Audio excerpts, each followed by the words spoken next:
kaibigan! Inday Runing. Ayan o, yung mga ampalaya natin o. Ayan, dami natin dito mga gulay mga kaibigan. Sus ko. Ayan o, para nakakabit po para sa mga Christmas tree. Nagkakabit-kabit na doon. Ayan o. Kumakabit sila. Sus, andito, nagtatago mga kaibigan. Sabi ko, ala, meron pala ditong gulay. Ayan, swerte na naman si Inday Runing. Oh, mayroon na naman. Sus mga kaibigan, alam nyo, kahapon kakukuha lang natin dito. Dahil inuulam. Nakakuha kami dito ng 3 ampalaya. Sus, ang dami mga kaibigan, hindi nga namin naubos yun. Ayan oh, so ngayon, andito na naman ako. Lagi talaga, sus, grabe, talagang walang katapusang pamimigay ng biyaya. Tingnan nyo, napakataba. Lalaki pa to mga kaibigan. Yung kuha namin kahapon, hindi siya masyadong malaki. So ayan, palakihin natin, sumalay natin mga susunod na araw, mayroon tayong bisita dito. Yan naman ang ating ipapaulam. So ano yung mga andito sa garden ko? Yun yung pinaulam ko sa mga kaibigan ko pag pupunta sila dito. Gustong-gusto din nila dahil mga preskong gulay, walang mga spray ito. Tingnan nyo, oh, ayan, oh. Hindi pa ito, oh. So, oh, ayan, oh.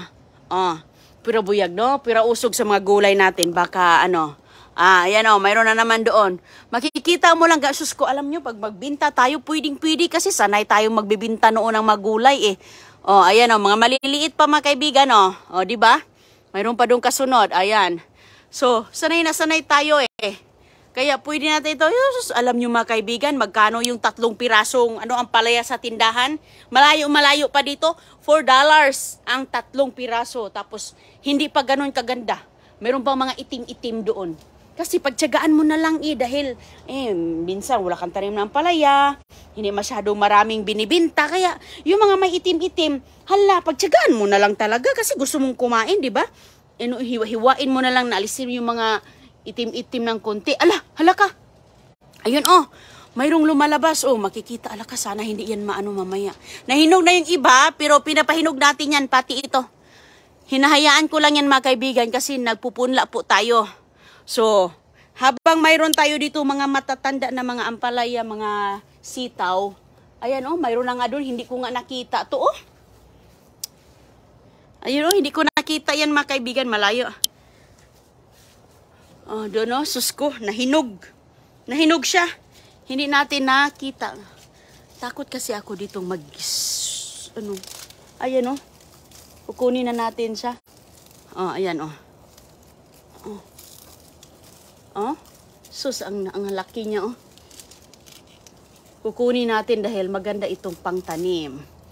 Minsan, hindi ko na makikita na mayroon pala. So ngayon, inabot na tayo sa pagkahinog. 2 nang nahinog dito. Pero okay lang. Kasi maganda to pang punla.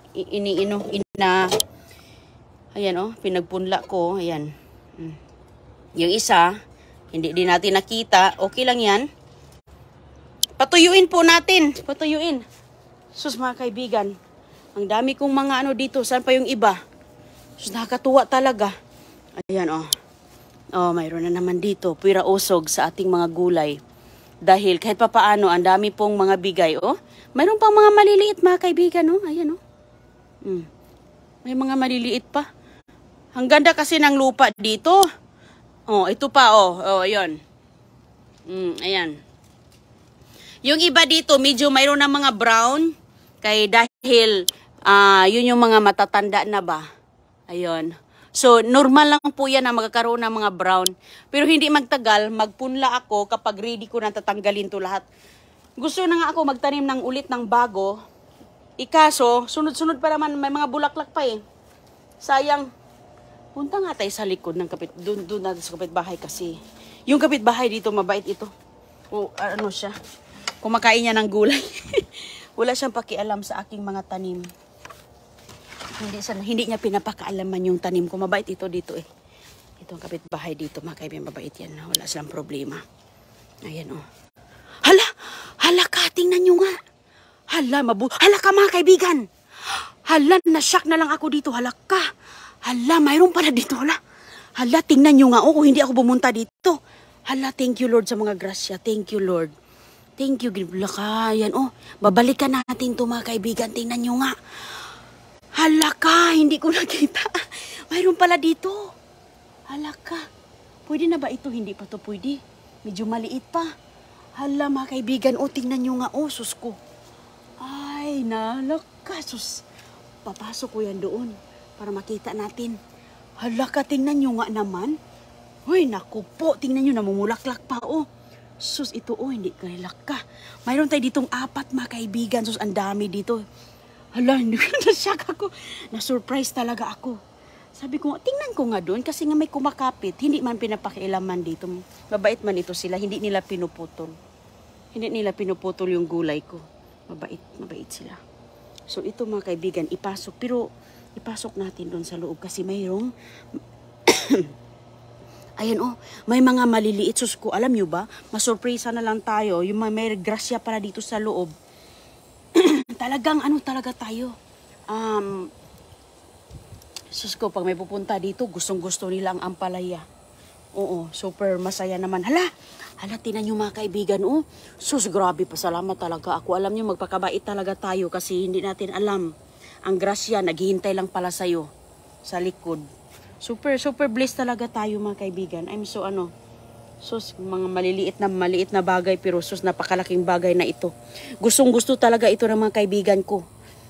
So ngayon, ang gagawin ko, ayan, pag marami-rami yan, pwede tayo magdala or pag may mga gathering. Pero usually, pag may bisita dito, yan ang aking gawing salad. Nako, mga kaibigan natin, galing sa Texas, California. Sus, nagugustuhan nila yung ko mga kaibigan. Hala, ang dami pala, no? Hindi ko talaga na-imagine. Ang dami! Paano ko ito papasok doon? Hala, oy, hindi ko talaga siya. Ayan, oh. Hala, sobrang blessed talaga ako. Thank you talaga, Lord, sa andito lang at hindi pinapakialam sa aking neighbor. Ayan, oh, tingnan nyo, mayroon pa dito, pira usog. Pira usog, mabuyag ganon niya. Ipasok natin to. Ay, alak ka, mahirapan tayo nito. Ayan, ipasok natin. Hihilahin ko yan doon sa loob. Ayan. Okay yan mga kaibigan, ayan. Ipapasok ko para makikita natin doon pagpunta natin. Ayan. Ay, ayan. Meron pa, oh, tingnan nyo. Diba? So, hindi mo na lang talaga malaman. Grabe. Ayan, super thank you. Hala, oy, talaga ako, ang dami pala dito. Sabi ko, oy, kung mas marami tayo sa loob, mas marami dito mga kaibigan. Tingnan nyo nga, oh. Hala. Iano ko dyan, ipapasok natin doon. Ipasok natin doon, ayan. Kasi para makikita natin, ayan, oh. Ito, pwede ko na yang sa loob, ipasok sa loob ng ganyan. Oh, pumunta kasi sila dito, ayan. Ito namang ang aking, wow, ang ganda naman ng garden. Oo, ito namang aking, putulin na natin to kasi wala man itong, silbi ang aking, mga kaibigan. Walang silbi yung aking, pasok ko yun doon. Aking sigarilyas, hindi namunga. Hindi na mamunga yung aking sigarilyas. Ay, kaya ito lang, oh, mabuti nga hindi pinapakialaman ng kapitbahay. Ay, tinignan ko, ang dami pala dito, sus ko. So pag may pupunta dito bukas, baka may gustong pupunta, who knows? At least mayroon na tayong maluto. Mayroon na akong pwede natin yung lagyan ng anong klaseng luto? Lagyan ng itlog. Ako kasi nilagyan ko na ng suka with kamatis mga kaibigan. Ganun lang po. Pwede mong ng ampalaya con carne. Ampalaya con carne at saka talagang ka dito. Oh, tingnan nyo ang aking mga maliit pa. Maliit pa mga kaibigan. Yung iba, sira siya, oh. Siguro dahil sila, nagsiksikan. Nagsiksikan, mga kaibigan. Wow. Ang sipag mo, Inday Roning. Dami tanim. Elizabeth Idala. Ayan pa dito, oh. Alam mo, dito kasi, kailangan talaga nating magtanim dahil, oh, ayan, oh. Makakaano ka talaga? Ano ba? Hindi naman tayo hanggang sawa ba? Hanggang sawa, ano ba yan? Papura sa Bisaya. Hanggang sawa itong atin. Magsawa talaga tayo. Sige, magpakasawa tayo sa ating gulay habang ang daming mga... So yan mga kaibigan. Ang ganda ng panahon dito. Hala, grabe, no? So pwede ko na yung kukunin. siguro 2 araw pa yon. Kasi yung kinuha namin kahapon mga kaibigan, 3 piraso lang. Grabe na shock talaga ako. Ang dami pala doon, ano, malalaki, pwede na yun, 4 na, tapos dito, sa loob. Sus, grabe. Uy, mag-ano pala tayo, nakalimutan ko na tuloy ang magdilig. Magdiligan natin. Sus, mga kaibigan, gidiligan ko muna yung halaman ko. Na-distract ako sa mga, mabuti nga, no? Ang dami dito sa loob po, oh. Na-distract ako sa aking, dito, halaman. Sus, dami ko pa rin mga talbos, oh. Ayan. Sobrang daming bunga yung papaya. Ito, mga oregano, mga kaibigan, no? Ano yan tawag, gamot yan sa ubo. Pero, yung aking, sitaw, tapos na yung sitaw natin. Sus, ilan na yun, oy. Di, kung tag $4 yung 3 piraso, ang dami na yun, nakasave na tayo ng, more than $4. At saka priskong-prisko. Gustong-gusto nila yung ampalaya ko dahil hindi daw mapait. Mapait, uy. Mapait naman. Siguro sa pagtimpla siguro. Kasi kapag masarap kang magtimpla, makalimutan mo yung pait. Oo, lahat ampalaya mapait. Ayan mga kaibigan, ito nga ngayong umaga na nagulat din ako. Dahil mayroon siya doon. Minsan kasi gaganyanin ko yan. Kasi malay natin, nagtatago lang pala doon. Ma-enjoy ako sa ampalaya. Maganda ito mga kaibigan. Uy, ang ampalaya. Daming gamot yan. Yung mga niyan, mga dahon-dahon yan, kinakain yan. Kinakain ang mga dahon-dahon. Nakatulong yan sa ating kalusugan. At least, kahit paano ba? Kahit paano. Ayan. Pwede mong lagyan ng yan, con carne. Sarap yan. Yung, di ba? Gisahin mo yan. Pero ako, kahit hilaw lang man akin, minsan nilalagyan ko yan ng itlog. Hula, oy. Di ba? Nakakawala ng stress, mga kaibigan. So, nakakawala talaga ng mga stress o ano bang mga iniisip mo dyan, Magdilig-dilig lang tayo dito. Makakawala ng ating mga mga iniisip natin. Dami nating iniisip sa araw-araw, oy. Oo, ang dami. Kaya kahit pa paano, yung mga halaman natin, namumulaklak, makita mo, uy, wow, may abangan ako nito bukas. Alam nyo kasi, ang mga gulay, mabilis lang silang lumaki ang bunga. Mabilis lang talaga, lalo na sitaw. Ang bilis, pero masaya na ako sa sitaw ko, kahit kinakagat-kagat man yan ng mga ibon, tinutuka-tuka nila. At least, kahit pa paano, mayroon akong nakuha. May punla pa ako, sabi ko, ay, tatanggalin ko na to. Pero alam nyo, gusto ko nang sumuko na kukunin ko na talaga ito, bubunutin ko na talaga ito, magtanim na lang ako ng iba. Pero iwan ko mga kaibigan, hindi ko nabunot.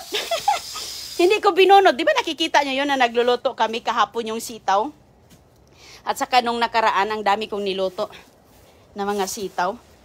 Kaya, lang talaga, kailangan lang talaga natin ng mahabang pasensya ba? Minsan masasabi natin na, oy, bubunutin ko na talaga to, wala ng pag-asa. Tapos, hindi ko binunot. Ay, ang dami kong nakuha nung nakaraan. Tapos kahapon, niluluto pa. Hala ka, meron pa dito, Hala ka. Ayan. Uy. Ay. Kailangan kasi yung nakaano sana, pero, ayan, napunta na siya sa lupa, Sige lang. Nakita ko. Mayroon yan DC, nakuha ko sa basura, Yan, nakuha natin sa basura. Sus ko, no? Ang dami, pira usog. Kasi, huwag kang mahiya ang palaya, ha? Continue lang, kahit ganyan ang itsura mo. Hindi ko man naayos yan, mga kaibigan, dahil yung aking pang-akyata nila, maliit. Akala ko, uubra, hindi pala. Masaya na ako. Kaya yung ako yung doon, meron akong mga kawayan na ilalagay ko dito. Ayusin ko na talaga to. Ganito din na punla yung mga nakuha nating nagdidilaw. Minsan nakalimutan na natin ba. At saka, natabunan sa mga dahon. Pero yung mga dahon, masarap po yan siya lulutuin natin. Ilagay natin sa mga munggo. Hindi ko tinanggal kasi masisira po siya. Masisira pag kukunin mo yung mga dahon. Hindi na magbibigay ng mga bulaklak. Kaya hinahayaan ko lang mga kaibigan. Ngayon, nagdilig ako dahil sobrang araw kahapon, hindi umuulan, kulog lang pala yung narinig ko. Kaya ngayon, wala po itong tai lang ng kabaw, ano ba yun, cow manure, baka. Yung aking lupa dito, tapos, meron ako may binabaon dito na mga, ng saging. Diba? Oh, press na press. Opo, tama po, press na press. Sabi ni Vilma Kagalitan. Kumusta, ma'am? Taga saan kayo, ma'am? Shout out sa inyo dyan. O, diba? Press na press, Jod. Grabe. So, nung bata pa ako, ganun din kami. Pag mayroon kaming makita doon, ang saya-saya na namin. May mga bunga. Tapos, pag may bunga yan, balik-balikan na yan namin. Titingnan-tingnan. Yun yung aming parang motivation. Motivation namin na para palagi kaming pumupunta. Sinicheck namin yung mga tanim. Kahapon, dami naming niluto na gulay. Pero yung mga friends ko dito, mahilig din sa gulay. Parang ako din. Parang kagaya, tingnan nga natin, baka may laman na to. Wala. Nagbundo kasi siya eh. Kala ko may laman. Wala. Mahilig din sila sa gulay kasi kagaya din ni Inday Roning ang mga experience. Tubong lumaki din sa mga ganitong mga pagkain. Kaya sarap niyan, galing. Okay. Tapos na ako dito. Ang saya-saya ko talaga, alam niyo. Tapos yung kaibigan ko, pinadala ko din siya kasi ang daming gulay naming naloto. So the more you share, the more blessing to come. Nashock talaga ako ngayon.